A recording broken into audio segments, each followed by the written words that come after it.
क्षारक।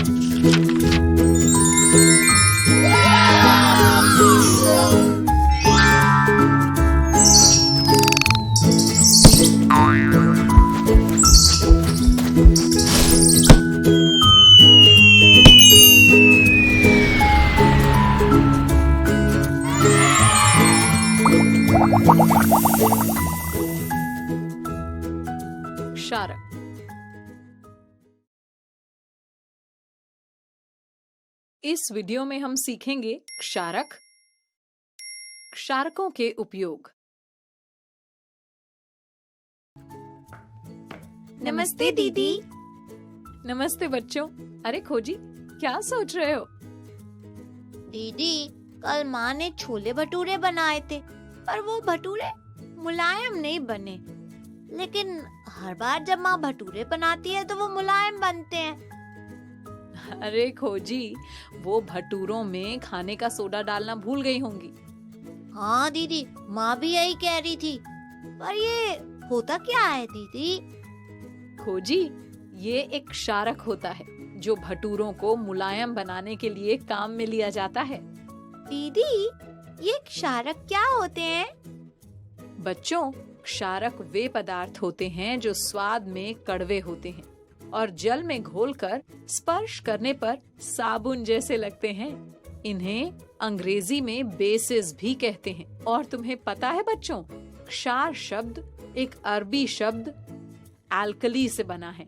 Alkali का अर्थ होता है राख। इसका मतलब है राख के रासायनिक गुण क्षारीय होते हैं। ये तो हमें पता ही नहीं था दीदी। और पता है बच्चों, कुछ क्षारक जल में विलेय होते हैं, यानी कि घुल जाते हैं, जबकि कुछ क्षारक नहीं। और जो क्षारक जल में विलेय होते हैं उन्हें क्षार कहते हैं। दीदी, क्षारकों के बारे में और बताइए ना। अच्छा बच्चों, याद है ना पिछली बार मैंने तुम्हें लिटमस पत्र के बारे में बताया था कि किस प्रकार अम्ल नीले लिटमस को लाल कर देते हैं। हाँ दीदी, याद आया। पर दीदी, क्षारक भी नीले लिटमस को लाल कर देते हैं क्या? अरे नहीं सवाली, क्षारक नीले लिटमस पर तो कोई प्रभाव नहीं डालते, लेकिन ये लाल लिटमस का रंग नीला कर देते हैं। दीदी, थोड़ा विस्तार से बताइए ना। बच्चों, तुम्हें पता है, जब हम मैग्नीशियम नाम की धातु को जलाते हैं तो उसमें कुछ रासायनिक परिवर्तन यानी केमिकल चेंज होते हैं। इन परिवर्तनों से हमें मैग्नीशियम की राख के रूप में मैग्नीशियम ऑक्साइड नाम का एक नया पदार्थ प्राप्त होता है। जब मैग्नीशियम ऑक्साइड को जल में घोला जाता है तो इस विलयन के रूप में हमें एक और नया पदार्थ मिलता है जिसे कहते हैं मैग्नीशियम हाइड्रोक्साइड। मैग्नीशियम हाइड्रोक्साइड क्षारीय प्रकृति का होता है, यानी ये लाल लिटमस को नीला कर देता है। अरे वाह दीदी, मुझे तो पता ही नहीं था कि रासायनिक परिवर्तन के कारण अम्ल और क्षारक भी बनते हैं। हाँ सवाली, और पता है, मैग्नीशियम ऑक्साइड की तरह ही सोडियम और पोटेशियम के ऑक्साइड भी जल में घोलने पर सोडियम हाइड्रोक्साइड और पोटेशियम हाइड्रोक्साइड बनाते हैं। वो भी क्षारक होते हैं क्या दीदी? हाँ बच्चों।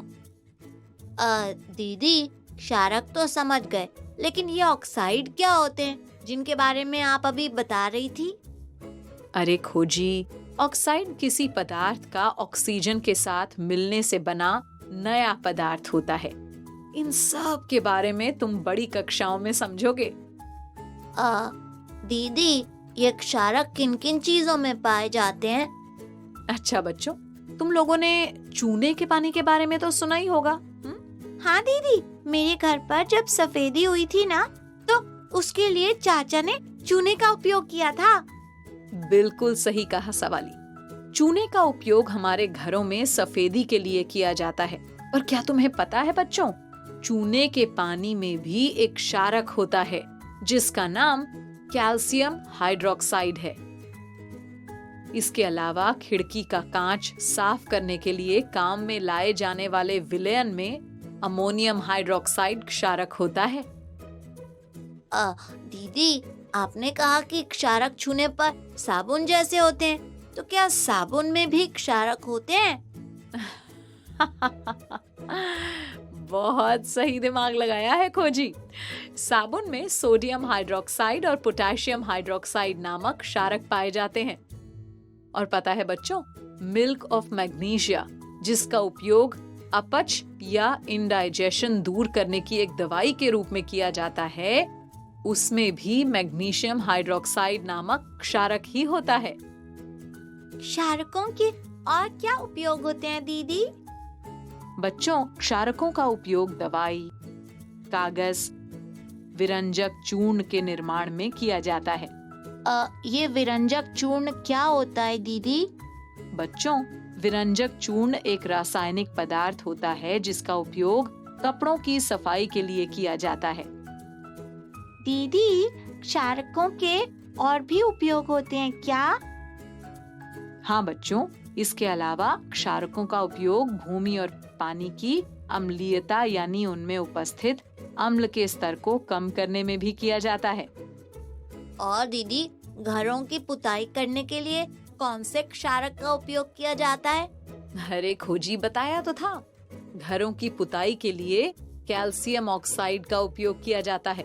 और तुम्हें पता है बच्चों, इसके अलावा कैल्शियम ऑक्साइड का उपयोग अमोनिया नाम का पदार्थ बनाने में और लोहे के निष्कर्षण में भी किया जाता है। निस क्या दीदी? निष्कर्षण। बच्चों, प्रकृति में लोहा जिस पत्थर से मिलता है ना, उसमें लोहे के अलावा और भी पदार्थ जैसे सिलिकॉन, सल्फर आदि होते हैं।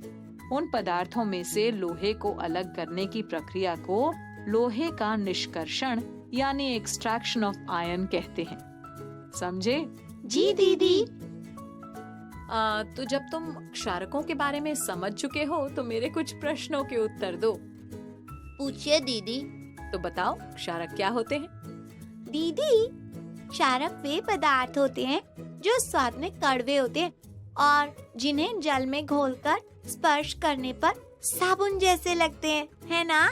हाँ। अच्छा बताओ, क्षारक और क्षार में क्या संबंध होता है? दीदी, ये तो नहीं पता, आप ही बताइए ना। अरे बहुत आसान है बच्चों, मैंने बताया था ना कि जो क्षारक जल में घुल जाते हैं वो क्षार कहलाते हैं। तो हुआ ना ये संबंध कि सभी क्षार क्षारक होते हैं, लेकिन सभी क्षारक क्षार नहीं होते हैं। अर्थात सभी क्षारक जल में नहीं घुलते हैं। तो अब बताओ, चूने के पानी में कौन सा क्षारक होता है? ये तो मुझे पता है दीदी कि चूने के पानी में कैल्शियम ऑक्साइड क्षारक होता है। अच्छा, तो अब ये बताओ, किस क्षारक का उपयोग अपच दूर करने की दवाई में किया जाता है? दीदी, मैग्नीशियम हाइड्रोक्साइड का। शाबाश सवाली। अच्छा बच्चों, अब तुम क्षारकों के बारे में सब समझ गए हो, तो चलो अब मैं चलती हूँ। फिर मिलेंगे कुछ नई रोचक जानकारियों के साथ। ओके बच्चों, बाय बाय बाय। बच्चों, अब मैं जाती हूँ, कल फिर मिलने आती हूँ। इंग्लिश में अब होंगी बातें, मैथ सीखेंगे हंसते गाते। पहेली, किस्से और कहानी सुनना अब तो मेरी जुबानी। बात बड़ी है सीधी सीधी, मैं हूँ आपकी संपर्क दीदी। आपको ये वीडियो देखकर मजा आया ना?